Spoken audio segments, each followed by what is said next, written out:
This conference will now be recorded. Hey, what's up, Flex fam? Hope everybody had a good Tuesday. I just wanted to make a video, talk about a couple things. I wanted to go over a trade that I made today. Um, just break down a little bit of the psychology behind it. I know you guys always enjoy it when I do that.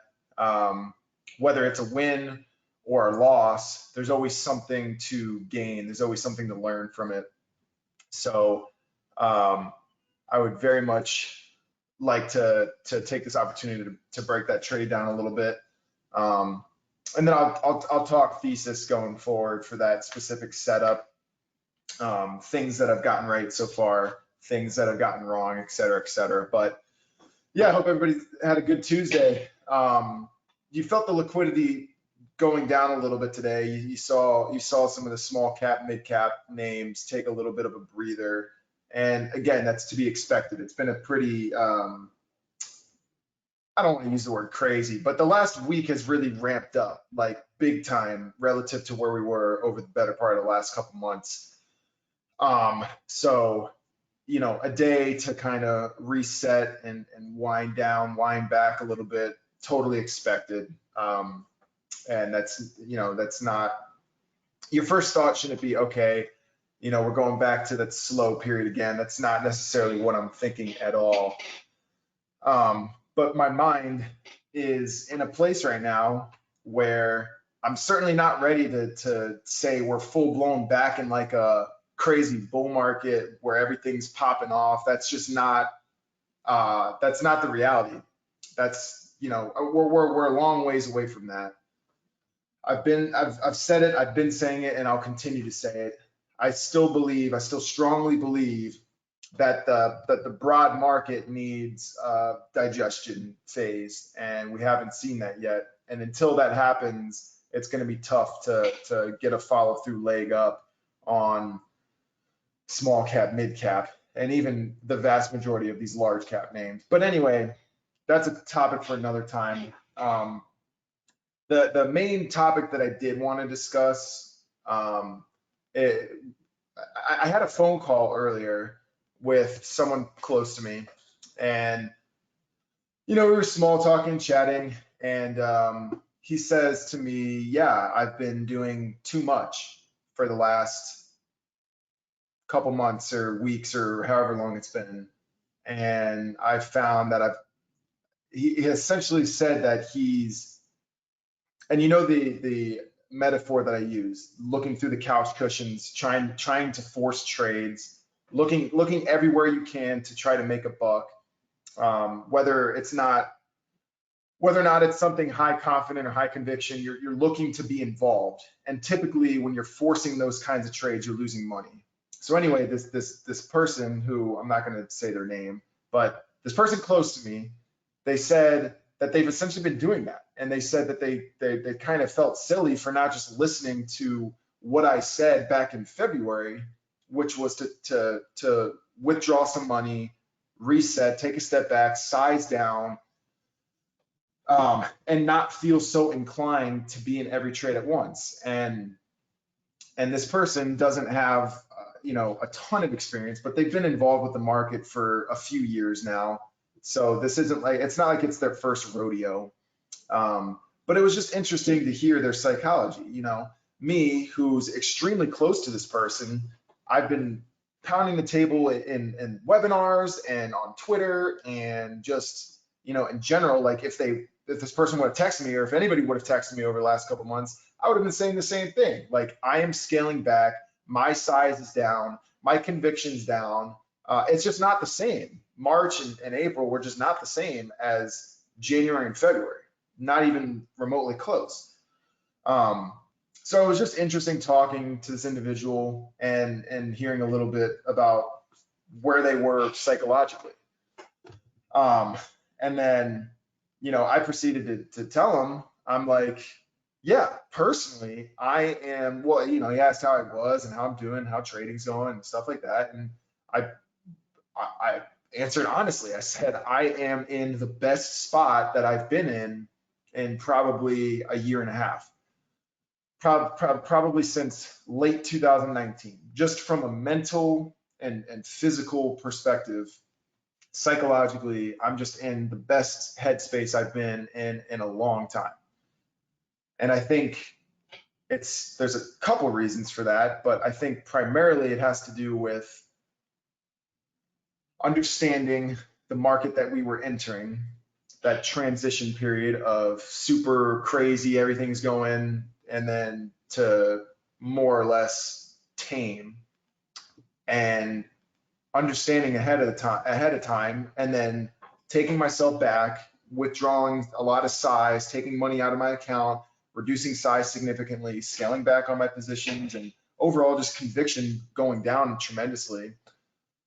So with all that being said, obviously my screen time in front of the computer, in front of my phone, in front of everything involved with screen time when it relates to stocks and stock market and trading, all of that was reduced significantly, probably in the range of 95 to 98%. And I'm not kidding.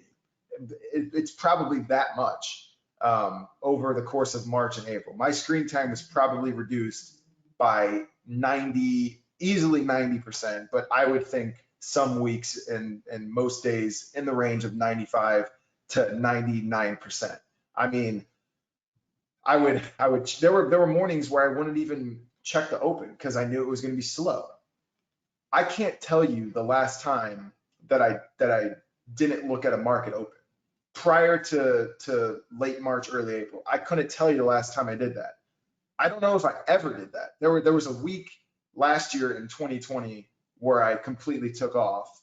But other than that, I mean, I'm always looking at the market open. So it was just this interesting headspace for me where, everything was just 150 miles an hour, foot on the gas, no brake whatsoever for really, I mean, most of 2020 and then the first couple months of this year.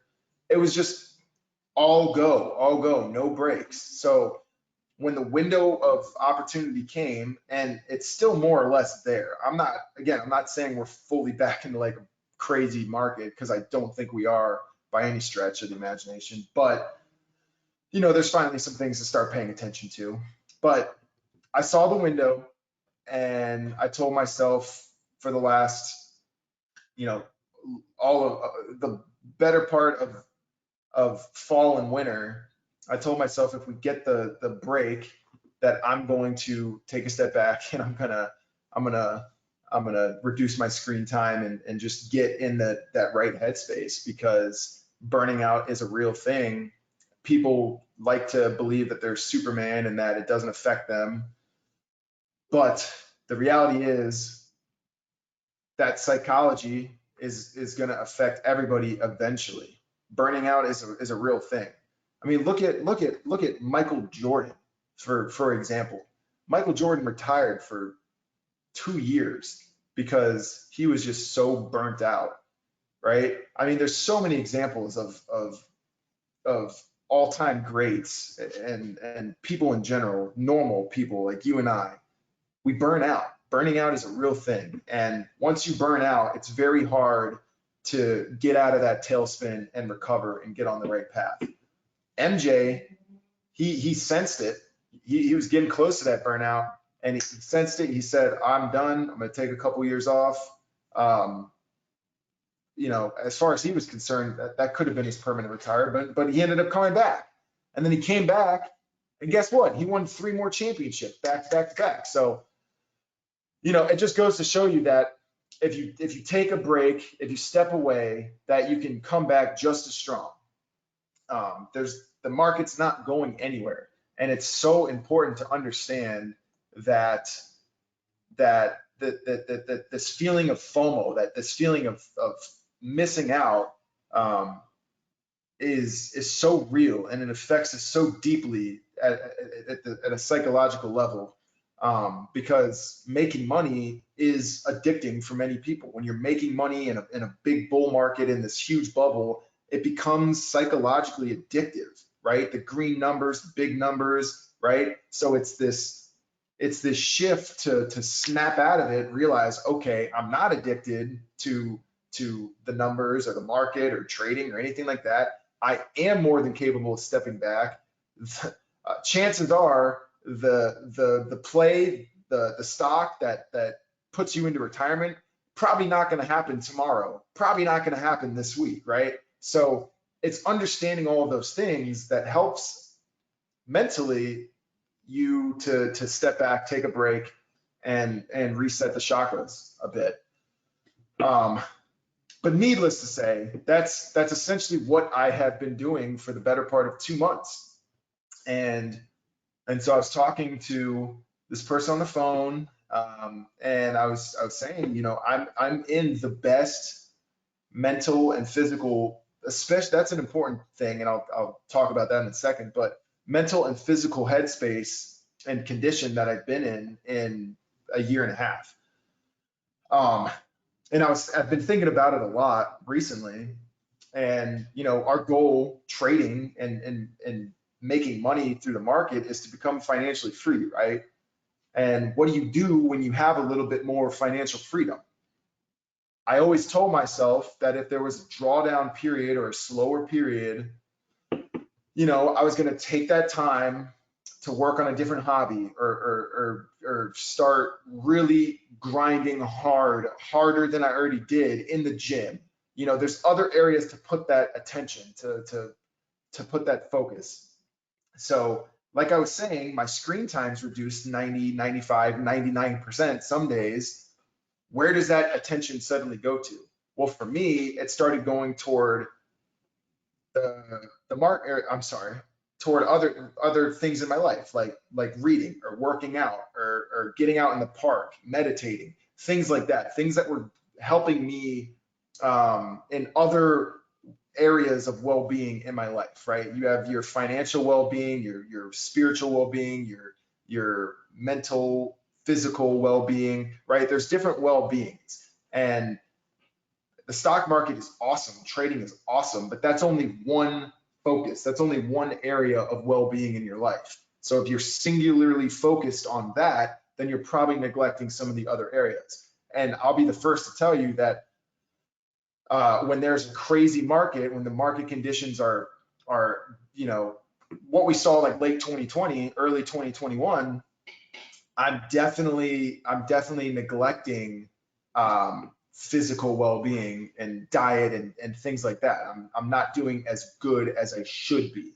So something that I've really been and focused on over the last couple months is getting my attention back into that kind of stuff and really, really getting disciplined with that area of my life, and just getting back to correcting that balance a bit. But anyway, I'm sure most don't care about that kind of stuff. You guys probably just want to hear, what's the top setup and, some more psychology stuff like that. But I wanted to share that because I thought it was I think it's important to talk about the burning out.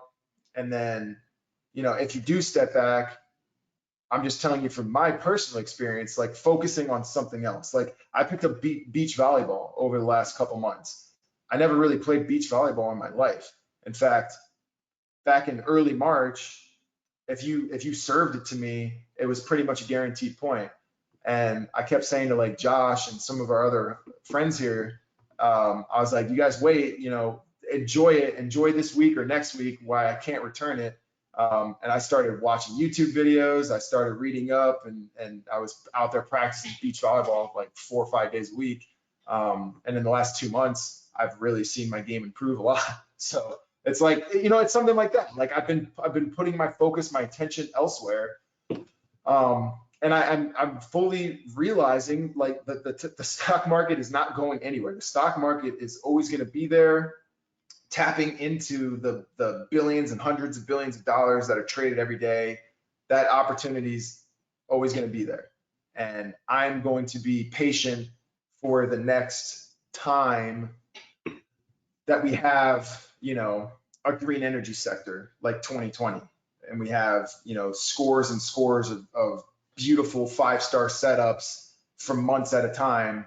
And we have trading vehicles to work with for months at a time. And that's just not the market right now. We've exhausted that part of the market. The money needs to digest. The money needs to spread out. It needs to, find out where it's going next. And that's that digestion phase. And that takes probably months, maybe longer. So,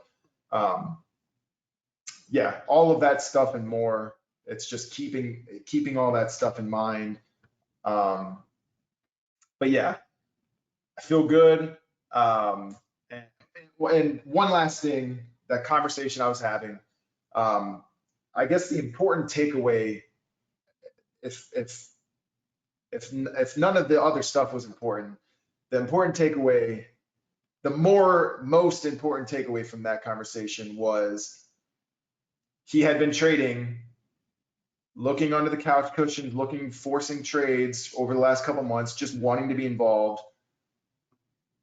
I wouldn't say he burned himself out, but he certainly is not in the mental mind headspace to attack if there were to be a 5-star setup that popped up tomorrow.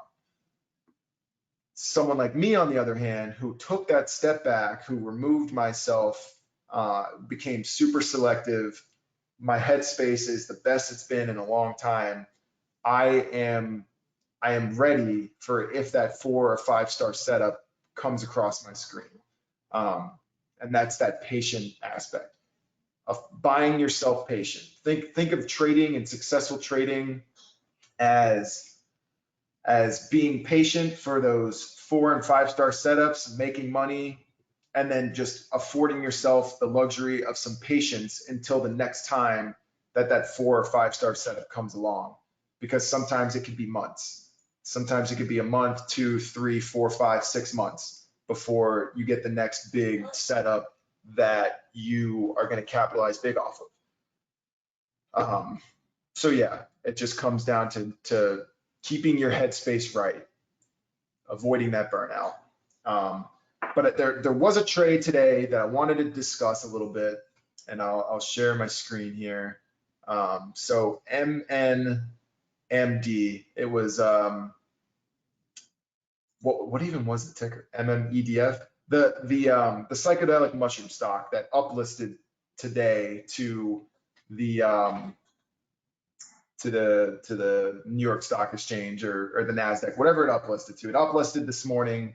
And if you recall from yesterday's webinar, one of the main points that I had from yesterday's webinar was watch the volume today, because the volume is probably going to be like a relatively big anomaly compared to the last several sessions. And you see that reflected pretty well today. There was big time volume. I think yesterday I said expect somewhere in the range of like 50 to 80 million shares, and we got about 60 million shares. So yesterday was 20 million. The day before that was around 15 million. And then today was 60 million shares. And I expected that. I said that was going to happen because when you uplist to this exchange, there's so many more market makers. It's so much more liquidity. So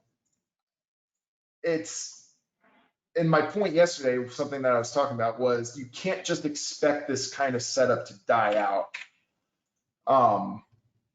And I'll talk about this in a minute. I want to go back for a second. So this is I'll talk about my scenarios that I see playing out. I'll talk about that in a second, but I want to go back, talk about the trade that I had this morning, and just break it down a little bit. There's not too much to talk about, but I figure I'll break down what I did earlier. But so this is the intraday, the 1 minute time frame.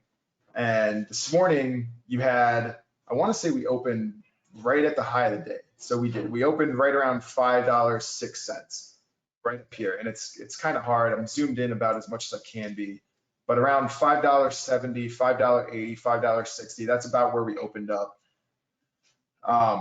I'll try to zoom in a little bit. It's going to get blurry though. But you see that right after the open, we had that big washout. We had a nice washout, went sub $5. I think it washed, down to like $4.09, right?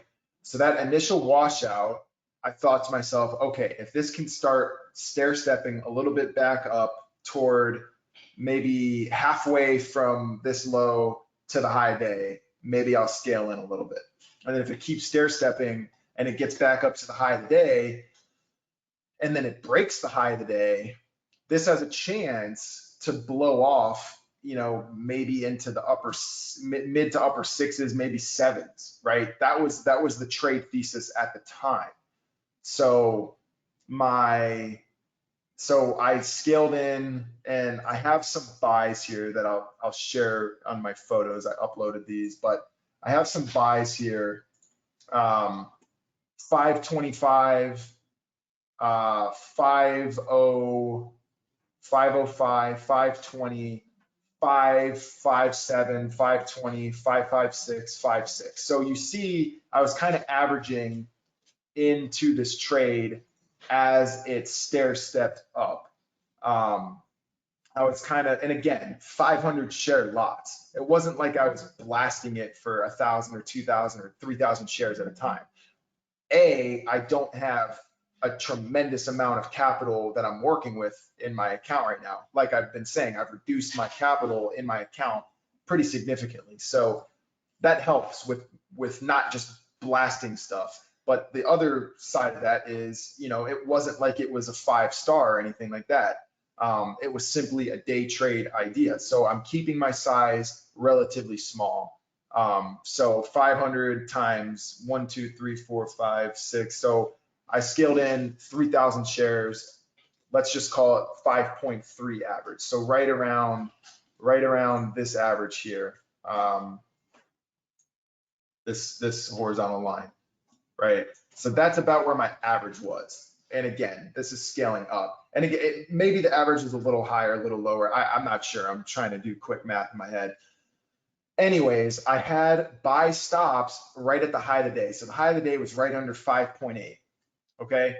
Going back to my original thesis, I was saying to myself, if this can stair step back up, and I've done this illustration before, but this is the general look. So consider each of these lines like a 5-minute candle. You get the big gap up, and then you get the initial washout, right? It washes out, and then it starts to consolidate a little bit, and then you see it starts stair stepping, right?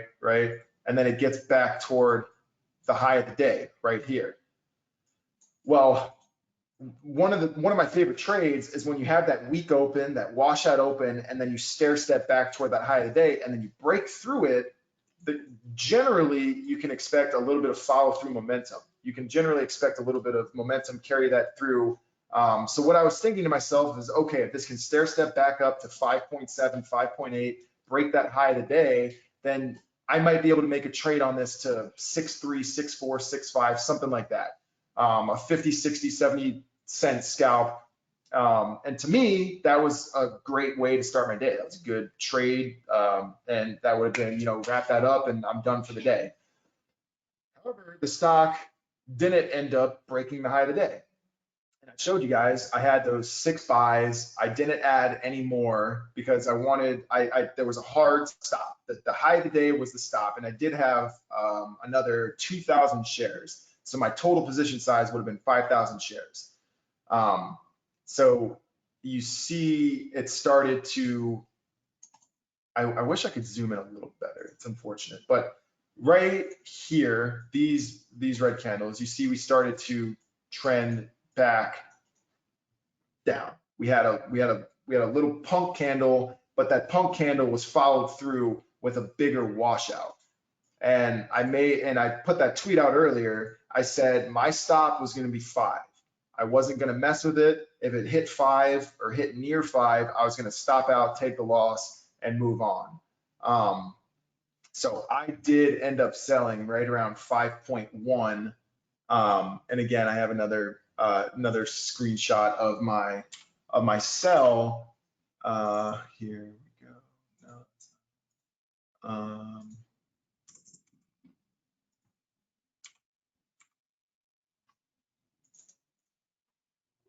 So my sell right there at 8:45, so 15 minutes after the market opened, 5.16. And I sold my 3,000 shares.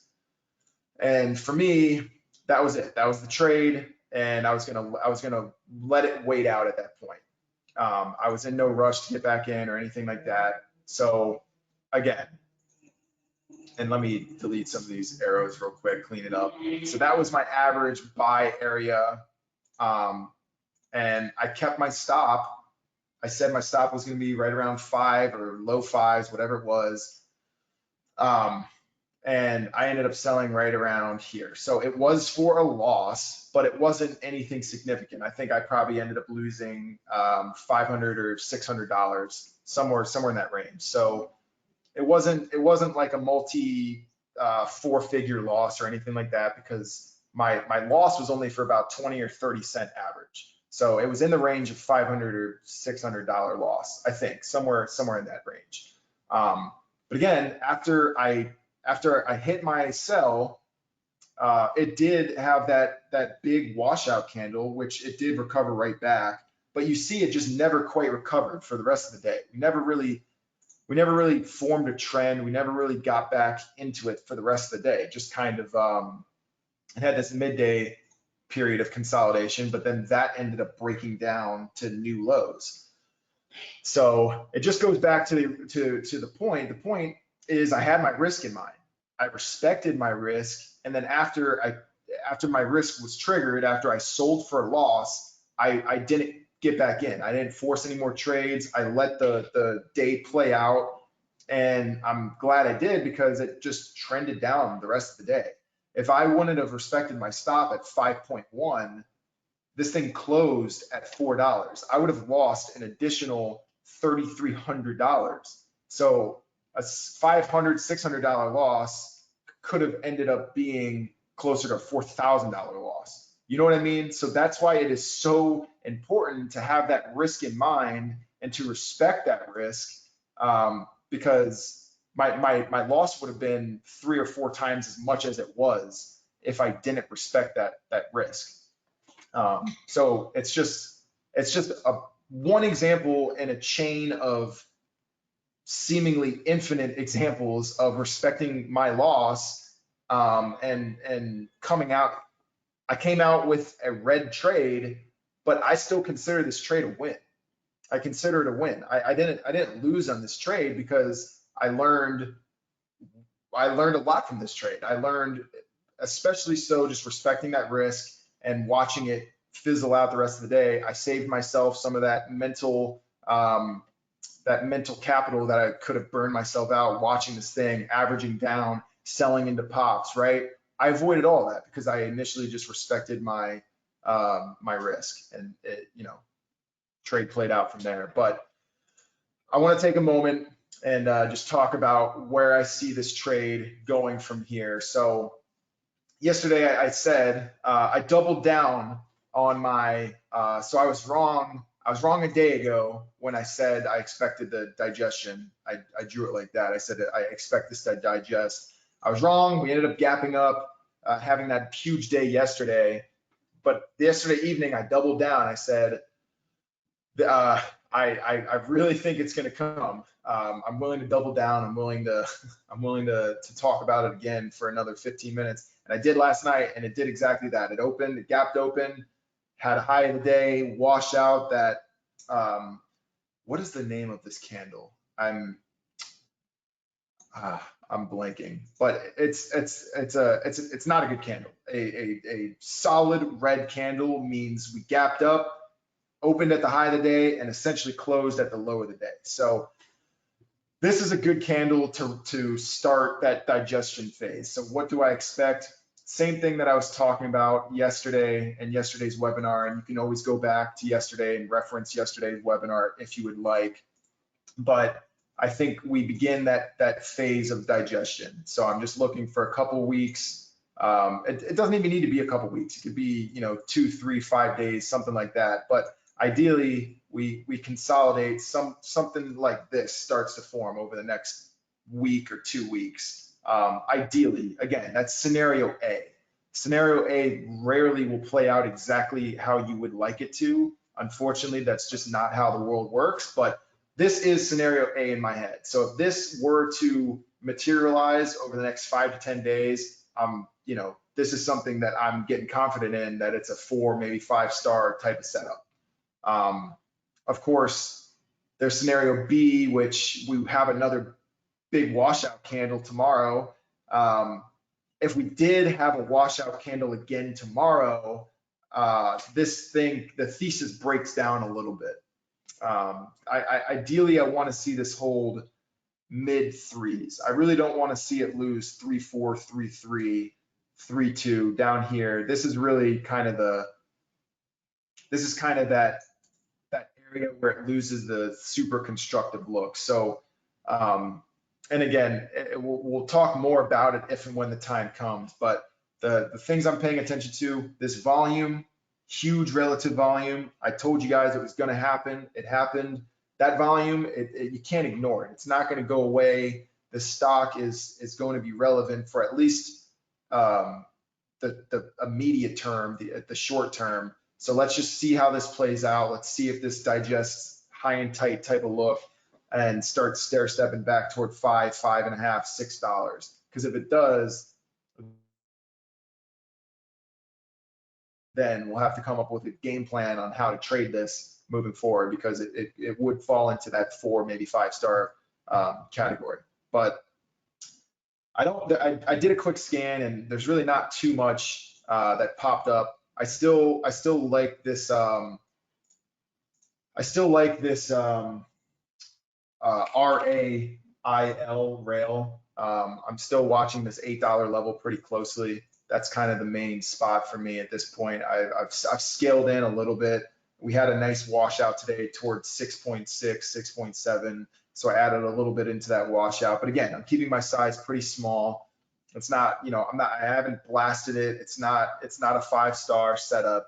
But if we get up toward that $8 mark and we have the volume anywhere in this range, up here, then it's worth paying pretty close attention to. If we get up to $8 and the volume is down here in that 1 to 5 million share range, I'm not going to have the kind of confidence that it's going to break through 8 and make a move toward 10 or 11 or 12. I really want to see the volume up there toward 15, 20 million shares. So $8 line in the sand, but the key point is the volume. If the volume's not there, the trade's not going to be there for me. So yeah, and again, if anything new pops up on radar, I'll be the first to let you guys know. But yeah, I think tomorrow should be a relatively quiet, slow open. Again, there's a lot of earnings this week, a lot of earnings next week. So I think the market's going to be very much in kind of that sit back and relax mode while the earnings all play out and the market continues to find its footing. But yeah, hope everybody had a great day. Hope everybody has a great day tomorrow. I'm not sure. I think Josh is kind of taken a step back, similar to how I wasn't trading much the last couple months. I believe Josh has kind of stepped back for the last couple days, hasn't been trading. So not sure about a morning Discord tomorrow. But again, anything new pops on my radar, I'll be the first to let you guys know. Hope you found this webinar enjoyable. I hope you found some value in it.